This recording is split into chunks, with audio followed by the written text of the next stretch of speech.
Привет, друзья!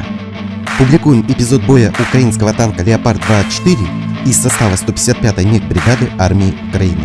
На видео танк Леопард-24 ищет российскую диверсионную группу в городе Красноармейск и ведет огонь по зданиям. Вторая часть видео – поражение российскими FPV-дронами, предположительно этого же украинского танка Леопард-24. В результате атак дронов украинский танк Леопард-24 был уничтожен.